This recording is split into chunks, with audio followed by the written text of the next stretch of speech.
Law não vai simplesmente derrotar a Big Mom, ele vai exorcizar ela. E esses indícios do mangá mostram não só isso, mas uma realidade muito assustadora envolvendo o passado de Charlotte Linlin, que muitos leitores do mangá nem ousaram imaginar. Mas antes de falar sobre o Law e como seus poderes podem transformar ele de um médico normal para um curandeiro sobrenatural, precisamos falar sobre a Yonkou, que prometeu acabar com a sua vida, e também de Eustace Captain Kidd. Então fala aí galera, meu nome é Derek e hoje a gente vai exorcizar a Big Mom.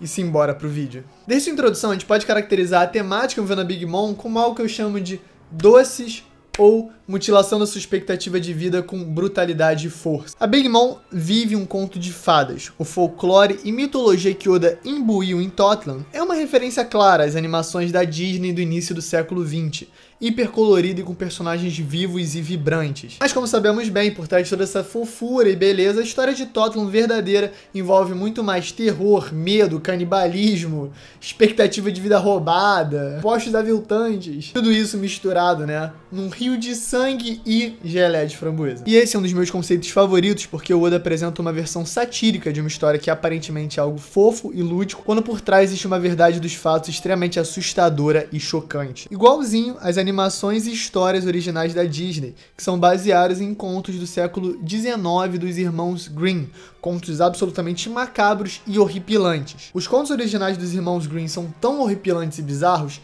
que até no século XVIII eles tiveram que dar uma sanitarizada, uma limpada para poder tornar mais rentável. Para ilustrar isso, nos contos originais da Cinderela, as suas irmãs tentam tão desesperadamente botar o pé no sapatinho de cristal para se tornar princesa do reino que elas mutilam seus próprios pés. Uma arranca o dedão, outra arranca o calcanhar e a terceira eu nem lembro, mas é completamente bizarro. Assim, eu tô tranquilo pra falar com vocês porque a gente tá acostumado com coisas mais bizarras, né? Zef comendo o próprio pé. Então, eu amo porque parecem ser várias camadas de paródia e tudo querendo esconder algo macabro por trás de uma versão mais agradável. Tá, mas vamos explicar então por que a Big Mom pode estar possuída para ser exorcizada pelo Law. No capítulo 1013, o Zeus, que é um dos principais homies da Lilin, ele tá prestes a ser comido pela Hera. Pra quem não sabe, os homies são esses construtos da Big Mom que ela põe a alma pra conseguir ser se movente, meio que vivo, né? No 1013, que o Zeus vai ser comido pela Hera, que é a versão home mais evoluída dele de certa maneira, né? A Big Mom cria pra substituir o Zeus, que tá sendo chorão e incompetente. Nesse capítulo que existe um diálogo muito interessante. Zeus implora pra não ser comido, fala que vai ver uma vida humilde, fazendo figuração pra Maju. Em resposta, a Big Mom solta uma frase que me deixou bem intrigado. Se você realmente se arrepende, deve deixá-la te comer e se tornar uma nova força. Então é um fato que um homem pode comer outro para obter uma nova força, né? Uma versão meio Pac-Man do rolê quando os fantasminhas estão azuis. E é claro, se a gente tá falando de comer para absorver, não podemos deixar de falar de um dos momentos mais bizarros e macabros da história de One Piece, o capítulo 867. Feliz aniversário. Hoje vai ter uma festa, bolo e guaraná, mãe Carmel, vou te comer. Pois é, no capítulo 867, seguindo toda a temática macabra e bizonha da Big Mom, ela lança uns irmãos Grimm original, realmente Piccolo do século XVIII e XIX, e canibaliza não só sua guardiã, mas também seus colegas do orfanato. Fica assim subentendido que ela obtém os poderes da Sou Sou no Mi, que era justamente da sua antecessora, a mãe Carmel. Mas justamente como usuária da Sou Sou no Mi, é possível que esse fenômeno tenha gerado um processo diferente de absorção da fruta. Afinal, estamos falando simplesmente da fruta da alma sendo absorvida através de um momento bizarro de canibalismo. Nada disso é normal, nenhuma das condições para essa obtenção de fruta é normal, por isso que a gente tem que tratar com as condições especiais da Sou Sou no Mi. A hipótese dessa teoria é que quando a mãe Carmel foi absorvida, ela de alguma maneira fundiu a sua alma com a Lilin criança. E isso poderia explicar a personalidade inconstante e meio maluca da Big Mom. E tem outro fator técnico interessante aí. Tem outro fator um pouco mais técnico bem interessante. Bom, a gente sabe que as almas em One Piece retêm a personalidade da pessoa. Dá pra ver isso em alguns homies da Big Mom, mas o exemplo mais óbvio na obra seria o Law trocando a alma dos chapéus de palha em Punk Hazard. Quando ele fez o Chambers, não só a personalidade, como outros aspectos do personagem foram, então dá pra considerar sim isso uma troca de almas, como é descrito no próprio mangá. E pra mim o maior exemplo disso é quando o Sanji consegue usar o Haki da observação mesmo no corpo da Nami. A gente sabe como o Haki está ligado ao conceito de alma, e esse foi um exemplo claro. Isso também mostra como a fruta, né, a Akuma no Mi, tem mais uma conexão com o corpo da pessoa e não exatamente com a sua alma. Os usuários trocados continuam com os poderes da sua fruta no corpo antigo, e o maior exemplo disso é a Tashigi Smoker, que continua com a Moku Moku no Mi. Outro excelente exemplo é o Brook. Mesmo com a fruta da ressurreição, teve que voltar ao seu corpo para completar o efeito da Akuma no Mi. Outro fato inegável é que a Olin existe. De alguma maneira, no meio da amnésia, existe uma versão mais doce e inocente da Big Mom. Uma versão que lembra muito a Big Mom na infância. Podemos especular que o cérebro dela voltou para sua versão original, antes dos fatos do capítulo 867 e antes da influência da Mãe Carmel em sua alma. E um indício desse fato é que no capítulo 868 podemos ver a Big Mom completamente mudada. Não mais aquela garotinha inocente que tinha crises e causava danos por acidente, agora dá pra você ver claramente uma malícia e intenção por trás de suas ações. Claro que a gente não pode ignorar a influência do Stroisen nessa história, mas eu vou falar um pouquinho mais dele no final. O que é importante agora é delimitar os poderes e a influência da Soul Soul no Mi na Big Mom atual. E a gente pode analisar isso através da própria trajetória da Big Mom, né? Que, estranhamente, é parecida com a da Mãe Carmel, só que em contextos completamente diferentes. Se lembrarmos, a Carmel criava órfãos promissores para vender eles como força militar, seja para o governo mundial, marinha ou qualquer outra instituição. Enquanto isso, a Big Mom também cria seus filhos para agirem como sua própria força militar, contando especialmente que eles compõem grande parte da sua tripulação, incluindo os membros de mais alto escalão como Katakuri, Cracker e Smoothie. Tirando o fato que a Smoothie é inútil. A gente vê também alguns traços da personalidade da Big Mom representados nos seus principais homies.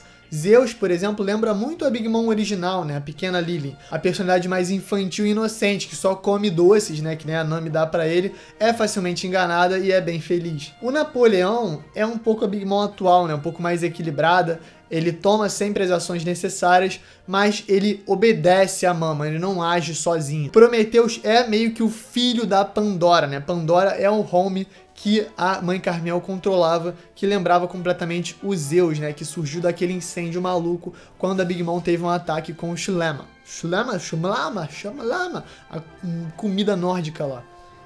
É Semla, tá? Quem vos fala é um pouco maluco, mas é Semla. Ele também traz toda aquela malícia, né? Aquela coisa meio explosiva, lembra um pouco a Mãe Carmel. E a Hera. A Hera também tem traços de Mãe Carmel, aquela coisa meio dissimulada, um pouco mais sedutora. E também até os honoríficos que ela usa lembram os que a Mãe Carmel se referia aos outros. E o capítulo 1031 pode ser a cereja do bolo, porque a gente vê a Big Mom usar um poder para entregar anos de vida dela e gerar ali um poder para absorver ela mesma e se tornar mais poderosa. Hipoteticamente, vamos imaginar aí a Mãe Carmel nos últimos segundos sendo comida ali pela Big Mom, aquela força absoluta. Será que ela não teve oportunidade de, vendo que não tinha mais chance, extrair a expectativa de vida dela e fazer uma fusão de almas ali, tentar fazer alguma marotagem, o que gerou a Big Mom atual? E aí justamente isso seria a chave para a sua derrota. O Law, a gente sabe, controla de certa maneira as almas, ele é o grande cirurgião da morte e, como a gente falou no vídeo mais cedo, ele estava por dentro dessas mudanças técnicas que aconteceram em Punk Hazard, envolvendo fruta, envolvendo alma e até mesmo Haki. Com o seu despertar da Op Op no Mi, o Krum, será que existe uma chance dele separar Mãe Carmel de Big Mom, assim, neutralizando Big Mom em Charlotte Lilin, a Olin original, a Olin que é inofensiva, e assim não tendo que simplesmente ter que socar a Yonkou até a morte ou derrotá-lo de maneira absurda, e sim com uma maneira completamente inteligente, que é um pouco mais parecida com o Law como personagem. Vai envolver, claro, muito esforço, despertar e até uma espécie de exorcismo dessa alma da Mãe Carmel que pode estar possuindo a Big Mom, só que também com a ajuda do Kid, né, que tem todo o magnetismo, eles podem formar aí os caçadores de fantasmas, verdadeiros Ghostbusters de One Piece. Já teve também um precedente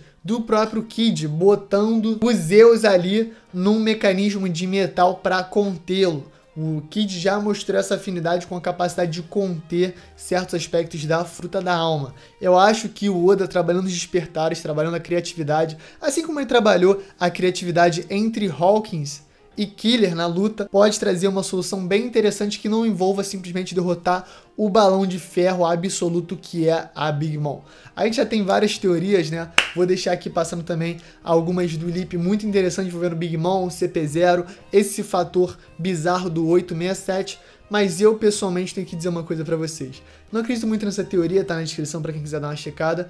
Eu tenho a minha visão da construção da Big Mom muito mais uma coisa psicologicamente acessível. Todos os fatos que o Oda representa na sua história, no seu flashback, levam ela a ter essa personalidade um pouco fragmentada. Então eu convido a vocês, se quiserem me dar uma moral monstra, checa esse vídeo que tá passando aqui também, que é justamente sobre a Big Mom. E uma coisa que explica por que ela é tão volátil, né? Por que ela é meio Big Meme. É isso, fala aí galera, Chapéu Espelho aqui, eu sou o Dari. Você deu like, por favor, dê o like, meu bom. Checa a Project Z aqui embaixo, dá uma checada no link na descrição, dá essa moral pra gente, vídeo todo dia, live todo domingo, 6 horas. Então, gente, muito obrigado por terem ficado até aqui. É isso, galera. Valeu!